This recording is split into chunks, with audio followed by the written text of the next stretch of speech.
Break के बाद आपका बहुत बहुत स्वागत है। अब आगे बताएंगे कि किस तरीके से लोकतंत्र के महापर्व में लोग सहभागिता निभा रहे हैं। लोग घर से बाहर निकलकर इस तपती हुई धूप में वोट डाल रहे हैं, क्योंकि मध्य प्रदेश की 8 लोकसभा सीटों पर वोट डाले जा रहे हैं। दरअसल ये वोट डालना देश की आगे विरासत को बढ़ाना है और देश की तकदीर और तस्वीर को बदलने के लिए लोगों की एक आहुति है। हम इसी विषय पर बात करेंगे। हमारे साथ पैनल मौजूद है। सर, हम आपके पास ही आएंगे कि जिस तरीके से लोग घर से बाहर निकल रहे हैं, लोग वोट डाल रहे हैं, क्योंकि लोग सत्ता की चाबी किसी को सौंप दे रहे हैं। 4 जून को रिजल्ट होगा, निकलेगा, फैसला होगा कि आखिर सत्ता की चाबी किसके हाथ में होगी। लेकिन कहीं न कहीं लोग वोट डालते समय अपने मुद्दों को ध्यान में रखते हैं। बहुत सारी परेशानियां हैं, बहुत सारे मुद्दे हैं जिनसे वो रोजाना दो चार होते रहते हैं। हम देखते हैं कि चुनावों में अब मुद्दे कोसों दूर हो जाते हैं। मुद्दों से हटकर बात सिर्फ और सिर्फ या तो पार्टी की होती है या बड़े नेता की बड़े छवि की होती है। लोकसभा में 8 लोकसभा प्रत्याशी मैदान में हैं, इसके साथ ही विपक्ष में भी हैं, लेकिन इन प्रत्याशियों से दूर केवल 2 चेहरे हैं, या तो 2 पार्टियां, बीजेपी कांग्रेस या फिर राहुल गांधी और प्रधानमंत्री मोदी। लोकतंत्र के लिए कितना सही है ये?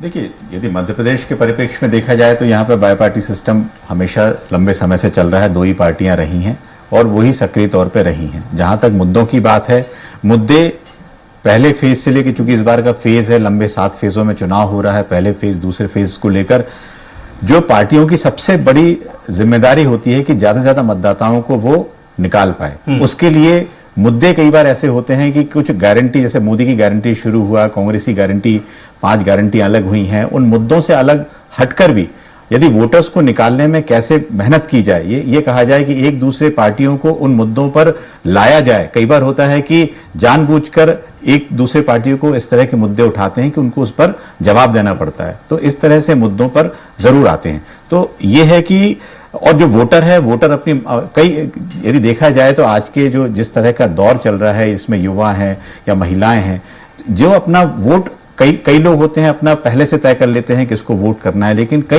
कुछ परसेंट वोटर होता है जो आखिरी क्षणों में भी तय करता है कि उसको वोट किसको देना है। तो इन सब पूरे को तय करके पार्टियां अपने अपने काम को करती हैं।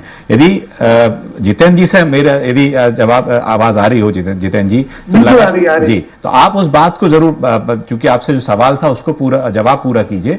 और खास तौर से इस बार मध्य प्रदेश में देखा जाए कि धार, रतलाम और खरगोन जो आदिवासी सीट हैं, जहां पर वहां की क्या स्थिति है आपकी तरफ से, जो कि आप पार्टी पे, कांग्रेस पार्टी पे आरोप भी लगाया था कि कांग्रेस की लोग वहां पे टेबल तक नहीं लगाते हैं इस तरह से। तो किस तरह की तैयारियां इन 3-4 सीटों पे आपकी चल रही है?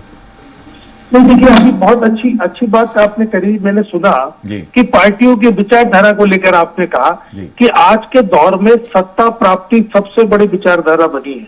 यहाँ पर आपकी आइडियोलॉजी पे सवाल नहीं उठता, आइडियोलॉजी पे बात नहीं होती। किसी भी तरीके का, किसी भी विचारधारा का व्यक्ति अगर हमारे साथ आ रहा है और हम सरकार में बैठ सकते हैं तो उसको लिया जा रहा है। साइनी जी ने भी बताया कि पहले ये नहीं होता था, बहुत सम्मान होता था। मैं आपको बताऊं कि 2 सांसद भी भारतीय जनता पार्टी के नहीं आते थे। आज जो आपने बताया ना कि मजाक उड़ाया जा रहा विपक्ष का, हमने अपने सांसदों के इस्तीफे कराए और 2 सांसद भारतीय जनता पार्टी के लेकर के आए थे लोकसभा में, ताकि कम से कम विपक्ष तो बना रहे। आज ये मजाक उड़ाने का काम करते हैं। असल में जो आपने वोटिंग परसेंटेज की बात की, निश्चित तौर पर हम लगातार प्रयास कर रहे हैं। आप भी लगातार अपील कर रहे हैं कि किसी तरीके से मतदाता मतदान के लिए घर से बाहर निकले। लेकिन ना जाने क्यों इस चुनाव में मैं देख रहा हूं, जब भी हम बात करते हैं कि वोट डालने जाना है, तो वहां जनता जनार्दन का जवाब आता है कि हमको क्या मिला जो हम वोट देने जाए। बहुत दुखद ये बयान है। बहुत निराशा होती है सुन के कि 10 सालों से आप सरकार में बैठे हैं, इसके बाद भी आज जनता नाराज है। आप ये बताइए कि क्योंकि प्रधानमंत्री और सरकार की विश्वसनीयता का संकट खड़ा हो गया। आपने कहा था महंगाई कम करेंगे और रोजाना महंगाई से 2-4 होना पड़ता है आम आदमी को। आपने कहा था कि 2 करोड़ लोगों को रोजगार देंगे। आज रोजगार के नाम पे नौजवान ठगा हुआ महसूस कर रहा है। आपने किसान को वादा किया था कि स्वामीनाथन रिपोर्ट लाएंगे, तुम्हारी लागत मूल्य से आमदनी दुगनी कर देंगे। आज किसान ठगा सा महसूस कर रहा है। जीएसटी के नाम पर व्यापारियों को किस तरीके से परेशान किया जा रहा है। और तो और ये कहते थे कि हम भ्रष्टाचार की राजनीति से दूर रहेंगे।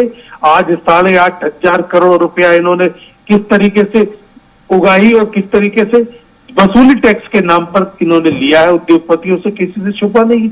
जनता के हाथ में आज इंटरनेट है, वो सब समझ रही है कि सनातन की बात करने वाले गौ मांस के व्यापारियों से आप चंदा ले लेते हो, चीन की आंख में आंख डाल करके बात करने वाले आज चाइना के सामने आपकी जबान नहीं खोल रही है। आप पाकिस्तानी कंपनियों से कैसे चंदा ले लेंगे, तो फिर पाकिस्तान के खिलाफ कैसे अपने आप को खड़ा कर पाएंगे? जरूर आपने जो बात करी है कि कई जो आपने शुरुआती मुद्दे बताए थे कि जनता से जुड़े मुद्दे हैं, उस पर जवाब भी लेते हैं मंजरी जी का कि आखिर हमेशा 10 साल के काम की जो बात होनी चाहिए कि पिछले 10 साल से बीजेपी सेटल गवर्नमेंट में है, मोदी जी उसका नेतृत्व कर रहे हैं, तो लगता है कि जिन मुद्दों की बात कांग्रेस करती है उसका जवाब क्या है? देखिए, मुद्दा विहीन है कांग्रेस के पास कोई मुद्दा नहीं है। लेकिन मैं आपको 10 साल का रिपोर्ट कार्ड, मैं नहीं, जनता देख रही है कि 60 साल तक इस देश के ऊपर कांग्रेस ने राज किया और 10 साल, सिर्फ 10 साल जो है, 10 से 15 साल अगर हम अटल जी को भी ले लेते हैं तो 16 साल, तो हमने इतने दिन राज किया। आज वो जनता जो है वो तुलना कर रही है कि 10 साल में हमने 11वीं अर्थव्यवस्था से 5वीं अर्थव्यवस्था पर पहुंच गए और आज हम तीसरी अर्थव्यवस्था की तरफ बढ़ गए हैं। महंगाई की यदि आप बात कर रहे हैं तो महंगाई 2011 और 12 में 11% थी, आज 5% है। तो आज हम उस समय यदि हम देखते हैं प्रति व्यक्ति आय कितनी थी और आज प्रति व्यक्ति की आय कितनी है, आज 2 लाख के समथिंग प्रति व्यक्ति आय पहुंच गई है। उस समय 70,000 प्रति व्यक्ति आय थी और मध्य प्रदेश की बात करूं तो 11,778 रुपए प्रति व्यक्ति आय थी। तो ये बहुत बड़ा अंतर आज हमें देखने को मिलता है। यदि हमें महंगाई की दर नापनी है तो प्रति व्यक्ति आय से नापी जाती है। दूसरा, आपने बात की स्वामीनाथन रिपोर्ट की, 2004 से लेकर 2013 तक आपकी सरकार थी। 2004-5 में स्वामीनाथन की रिपोर्ट आई थी, तब आपने लागू क्यों नहीं की? ये क्वेश्चन मार्क आपके ऊपर है। दूसरा, आपने भ्रष्टाचार की बात की, तो जिस परिवार की आप प्रथम परिवार की पूजा करते हैं, महिमा मंडित करते हैं, जिसको स्थापित करने के लिए पूरी पार्टी लगी हुई है, वो आज पूरा जमानत पर घूम रहा है। तो आज जितने घोटाले हुए हैं, कांग्रेस का इतिहास है। भारतीय जनता पार्टी की सरकार में मोदी जी ने पहले कह दिया, ना खाऊंगा ना खाने दूंगा, और जो खाएगा उसको सलाखों के पीछे पहुंचाने का काम भारतीय जनता पार्टी की सरकार ने किया है। तो निश्चित तौर पर मोदी जी के नेतृत्व वाली सरकार है। भ्रष्टाचार का तो कहीं कोई नाम और निशान आपको देखने को नहीं मिला। 10 साल की सरकार में किसी भी मंत्री के ऊपर कोई आरोप प्रत्यारोप नहीं हुए। तीसरी बात, भारतीय जनता पार्टी का जब उदय हुआ तो हम कुछ विचारधारा के साथ, कुछ हमारी पंच निष्ठाएं थी, उनके साथ हमने उनके साथ काम किया और उस विचारधारा के लगातार उसके साथ काम करते हुए और कुछ आंदोलन के साथ हम काम करते हुए आज सबसे बड़ी पार्टी बने हैं। तो हमारी विचारधारा जो हमारे मूल में थी, जो हमारे सिद्धांत थे, जो शुचिता की राजनीति करने का जो हमारा सिद्धांत था, सबका साथ, सबका विकास, सबका प्रयास और सबका विश्वास, उसको लेकर हम आगे बढ़े और उसी को लेकर आज तक हम यदि बने हुए हैं। तो हमने अपने सिद्धांत और अपनी विचारधारा को नहीं छोड़ा, इसलिए आज हम यहां तक पहुंचे हैं। आज आपने की जनता नाराज है, जनता कांग्रेस से नाराज है। आपका वोटर घर से बाहर नहीं निकल रहा, कार्यकर्ता का पता नहीं है, नेता आपस में लड़ रहे हैं, नेतृत्व नीति कुछ आपके पास है नहीं, विजन है नहीं, तो क्यों आएगी जनता? आज जनता उदासीन होकर आपकी बैठी हुई है। जो आपका वोटर था वो बाहर नहीं निकल रहा, उस पर आप चिंतन करिए कि आप इस हाशिए पर क्यों आ गए हैं, आप रसातल की ओर क्यों चले गए हैं। तो ये अविश्वास जनता का आपके प्रति है। मोदी जी की गारंटी और गारंटी को पूरा करने की जो गारंटी है, जनता उस पर विश्वास कर रही है। आपने बात की चीन और पाकिस्तान की, तो मैं आपको बता दूं कि जब आपकी सरकार थी तब हम यही सुनते थे, कभी चेन्नई में धमाका, बंबई में धमाका, दिल्ली में धमाका, यहाँ वहां धमाका, ट्रेनों में, बस स्टॉप पर, बस में, हर जगह ये लिखा रहता था कि फलाना टिफिन मत छुइए, फलाना बैग मत छुइए, बॉम्ब ब्लास्ट हो सकता है। लेकिन आज आपको ऐसी कोई घटना देखने को नहीं मिलती है। कश्मीर की यदि मैं बात करती हूँ तो आए दिन वहां पत्थरबाजी होती थी, आज वहां का युवा काम कर रहा है, खुशहाल जिंदगी जी रहा है। आप कहते हैं कि हम सरकार में आएंगे तो धारा 370 पुनः लगा देंगे। आप कहते हैं कि हम सरकार में आएंगे तो हम निर्णय बदल देंगे, जिस तरह आपने शाहबानो का निर्णय बदला था राजीव गांधी जी की सरकार में। तो आप इस तरीके की बात करते हैं, राम मंदिर के निर्माण के आप फैसला बदलना चाहते हैं। तो ये जनता सब देखती है। आपके मैनिफेस्टो में मुस्लिम लीग की स्पष्ट छाप दिखती है। आप जात धर्म के आधार पर आरक्षण करना चाहते हैं, आप मुस्लिम आबादी को ओबीसी के अंदर लाना चाहते हैं, तो ये सब जनता देखती है ना कि आप क्या कर रहे हैं। तो इसलिए आज आप हाशिए पर हैं और हमने विपक्ष को मजबूर, आपने हमारे 2 सांसद नहीं जिता के भेजे थे संसद में, ये हमारी विचारधारा थी, हमारी कर्तव्य निष्ठता थी, इसलिए हमारे 2 सांसद उस समय सदन में पहुंचे थे। और ये आपकी विनाश की और जो आज पार्टी जा रही है, तो वो आपकी विनाश लीला थी, इस कारण आज आप हाशिए पर हैं। जी बिल्कुल, आपने विचारधारा से लेकर सब बात का जवाब भी दिया जितेंद्र जी का, लेकिन जो वोटिंग परसेंटेज है खासतौर से मध्य प्रदेश के अहम 2 पार्टियों के बीच जो होना चाहिए, शाइनी जी, लगता है आपको कि इस बार जो पूरे 29 की 29 सीटों का एक जो अभी मुख्यमंत्री मोहन यादव ने भी कहा कि 29 की 29 सीटें मध्य प्रदेश से जीतनी है, कहीं ना कहीं उनकी प्रतिष्ठा भी दांव पर है, क्योंकि शिवराज सिंह चौहान 4 महीने पहले बोल चुके थे, सबसे पहले जब वो मुख्यमंत्री नहीं बने थे चौथी बार, जब 23 में, तो सबसे पहले छिंदवाड़ा जाके उन्होंने बोला था। इस बार क्या है, मोहन यादव की प्रतिष्ठा भी है? बिल्कुल मोहन यादव की प्रतिष्ठा, और मुझे तो लगता है कि चुनाव में अगर सीटें कम हो जाती हैं तो कहीं ना कहीं ऐसा नहीं हो कि उनकी सीट पे भी बात आ जाए, क्योंकि जब शिवराज जी थे तो पिछले बार 29 सीट्स के जगह 28 सीट्स मिले थे और 1 सीट रह गई थी। तो इस बार बीजेपी का ये है कि वो मोहन यादव को मुख्यमंत्री बनाया है और उनके दम पे, उनके नाम से पूरी सीटें 29 सीटें जो है वो जीतनी है। तो कहीं ना कहीं ये है कि बीजेपी, कांग्रेस को तो कुछ लूज नहीं होना है, कांग्रेस को 29 1 सीट भी ज्यादा मिल जाती है तो उनके लिए विक्ट्री है वो, लेकिन बीजेपी को अगर 2-3 सीट का नुकसान होता है तो वो बहुत बड़ा लॉस होता है मध्य प्रदेश से।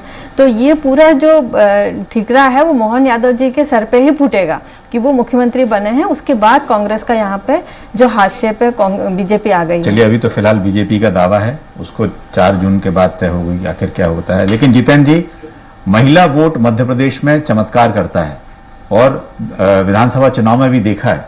क्या किसी तरह की रणनीति, जो कि बीजेपी ने रणनीति बना रखी है चौथे फेज में, 3 फेज से सबक लेके चौथे फेज में उनकी एक रणनीति थी कि महिलाओं को ज्यादा से ज्यादा निकालना है, कांग्रेस की किस तरह की रणनीति है कि कम से कम वोटरों को बाहर निकाले?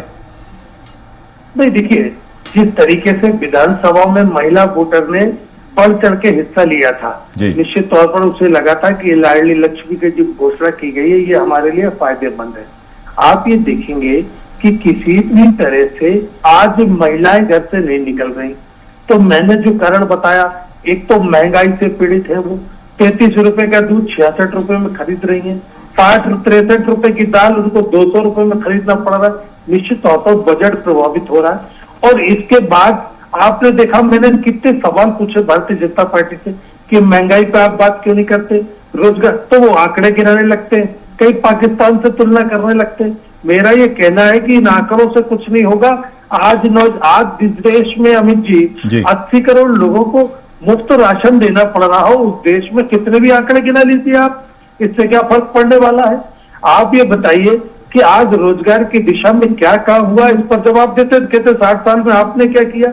ये सवाल के जवाब में सवाल पूछना उचित है क्या? मैं पूछना चाहता हूँ, अरे पुलवामा की अगर जांच हो जाती तो निश्चित तौर पर सारी चीजें सामने आ जाती। पुलवामा की जांच नहीं हुई, पाकिस्तानी कंपनी उस चंदे ले लिया, यहाँ पे भाषण पेलने लगे। अब आके मंजरी जी ने बिल्कुल सही कहा कि कांग्रेस के पास होने के लिए कुछ नहीं है, लेकिन अगर 2-4 सीटें कांग्रेस जीत जाएगी मध्य प्रदेश में तो इसका सीधा का सीधा दोष मुख्यमंत्री पर आएगा। निश्चित तौर पर मुख्यमंत्री विफल मुख्यमंत्री साबित होंगे। मंजरी जी ने स्पष्ट कर दिया है कि अगर कांग्रेस जीत रही है तो इसका सारा का सारा ठीकरा मुख्यमंत्री के ऊपर फूटना चाहिए। जितेंद्र जी, ये जो बात है, ये हम वरिष्ठ पत्रकार शाइनी जी ने कही, मंजरी जी चूंकि बीजेपी प्रवक्ता हैं, वो आप अपने पक्ष जरूर रखिए कि इस समय मोहन यादव ने कहा है, लेकिन जिस तरह से वोटिंग परसेंटेज पहले से चौथे चरण तक हम लोग देख रहे हैं और कई आदिवासी सीटों पर इस तरह की चर्चा या कांटे के मुकाबले की बात भी हो रही है, तो क्या स्थिति बनेगी? अब आप खुद बताएं। वोटिंग परसेंटेज बात के आंकड़े में बता देता हूं, क्योंकि 1 बज चुके हैं और आंकड़े आ गए हैं। मध्य प्रदेश की 8 सीटों पर 1 बजे तक जो वोटिंग का परसेंटेज रहा वो 48.52% रहा। बात करेंगे सबसे पहले प्रदेश की आर्थिक राजधानी इंदौर की, तो इंदौर लोकसभा सीट पर 38% से ऊपर वोटिंग हो चुकी है। खरगोन की बात करें, खरगोन बड़वानी सीट पर तो 51% से ऊपर वोटिंग हुई है। उज्जैन आलोक लोकसभा सीट पर 49.71% मतदान पड़ चुके हैं। अगर बात की जाए धार और महू लोकसभा सीट पर तो 49% से ऊपर यहां भी वोटिंग हो चुकी है। खंडवा लोकसभा सीट पर 48.15% की वोटिंग हुई। देवास शाहजहांपुर सीट पर 52% की वोटिंग हो चुकी है। 1 बजे का ये समय है, 1 बजे के आंकड़े हैं जो वोटिंग के परसेंटेज के हैं। रतलाम की बात करें तो 51% से ऊपर वोटिंग हो चुकी है। तो जो आंकड़े हैं वो लगभग मध्य प्रदेश के 8 लोकसभा सीटों में 50% से ऊपर वोटिंग हो चुकी है दोपहर 1 बजे तक। हम बात भी कर रहे थे कि महिला वोटरों के लिए या महिला वोटर को लाने के लिए, वोट दिलवाने के लिए क्या कुछ किया जा रहा है। तो हम सीधे वार रूम ले चले गए जहां महिला वोटरों को ज्यादा से ज्यादा वोटिंग हो सके और किस तरीके से वहां की व्यवस्थाएं हैं, किस तरीके से वार रूम बनाया गया है कि महिला ज्यादा से ज्यादा घर से बाहर निकले और वोट करे। वो तस्वीर दिखाएंगे।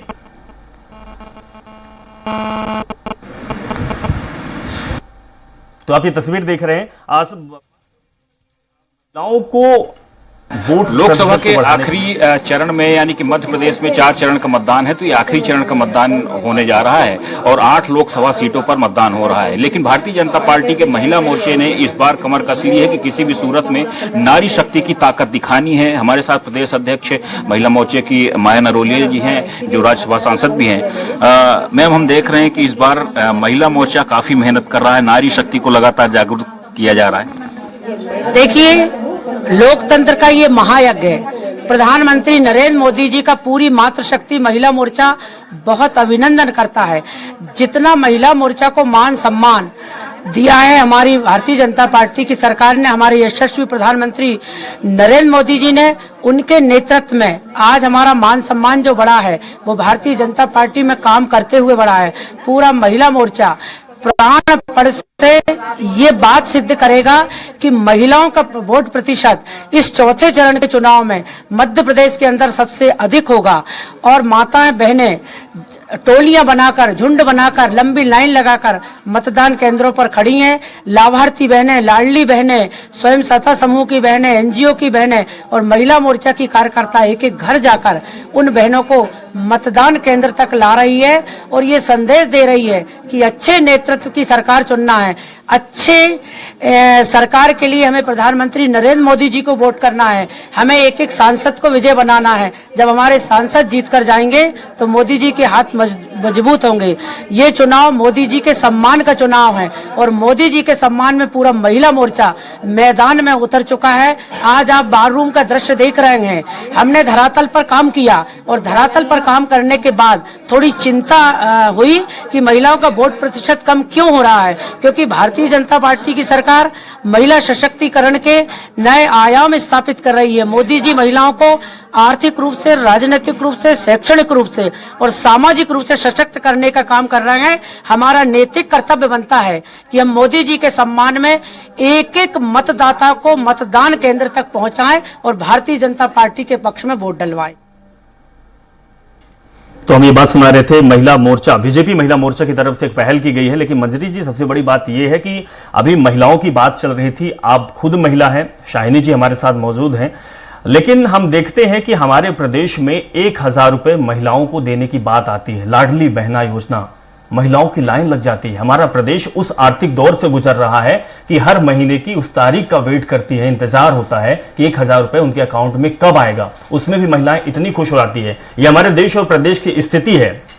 मंदिरा जी, दूसरी बात, आवास योजना। आवास योजना में सरकार द्वारा 1,35,000 रुपए दिया जाता है। उसके लिए लोग इंतजार पे बैठे हुए हैं। वो आंकड़े आप लोग बताते हैं। आपने बात की राशन हम देते हैं। हमारे देश में 85 करोड़ लोगों को मुफ्त में राशन आपकी सरकार दे रही है। 2047 का विजन लेके आप चल रहे हैं और स्थिति ये है। पेट्रोल डीजल, महंगाई की बात करें कि महंगाई कम है, पेट्रोल डीजल के दाम जो है वो आसमान छू रहे हैं। लोग अब गाड़ी तक चला नहीं रहे। बड़ी बड़ी सड़कें बनी हुई है, बड़े बड़े हाईवे आपने बनवा दिया, लेकिन चलेगा कौन। इसके साथ ही बेरोजगारी की बात, बेरोजगारी में आपने काम किया है, रोजगार आपने दिया है, क्योंकि मोदी जी ने भी तो 2 करोड़ रोजगार के वादे किए थे।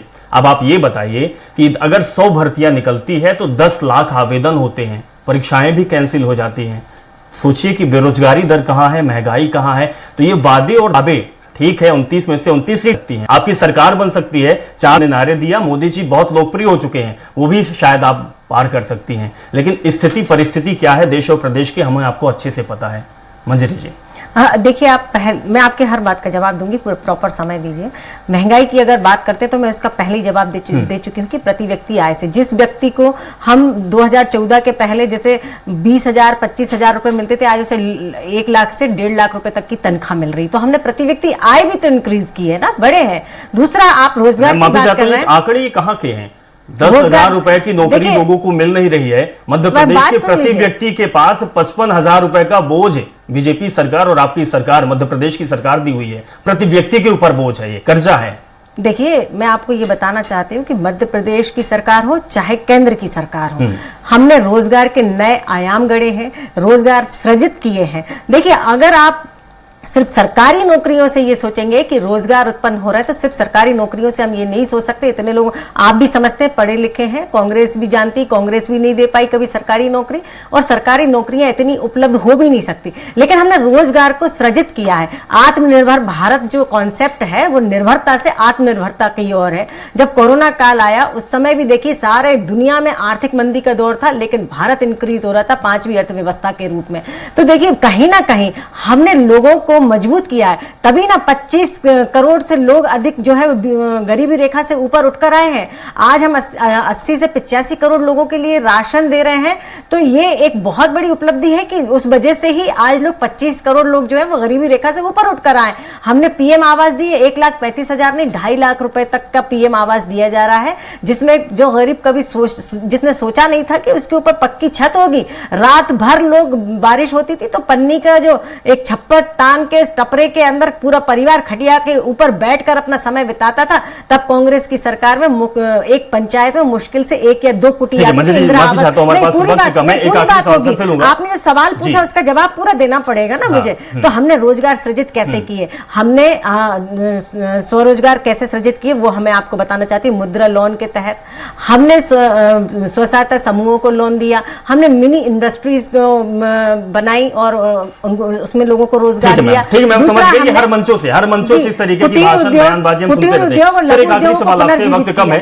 सर, एक आंकड़ा भारतीय जनता पार्टी का है जिन्होंने ये सब कुछ किया। ठीक है, बहुत सारी योजनाएं चली है हमारे देश और प्रदेश में और उससे लोगों ने लाभ भी प्राप्त किया है, जो आंकड़े और वो वोट बैंक बीजेपी की तरफ जा रहा है। लेकिन एक आंकड़ा दूसरा भी है जिसके विरोध में लोग सड़कों पर उतरते हैं। वो आंकड़ा अगर गठबंधन और विपक्ष के पास जाएगा तो सर वो आंकड़ा तो बढ़ जाएगा बीजेपी से।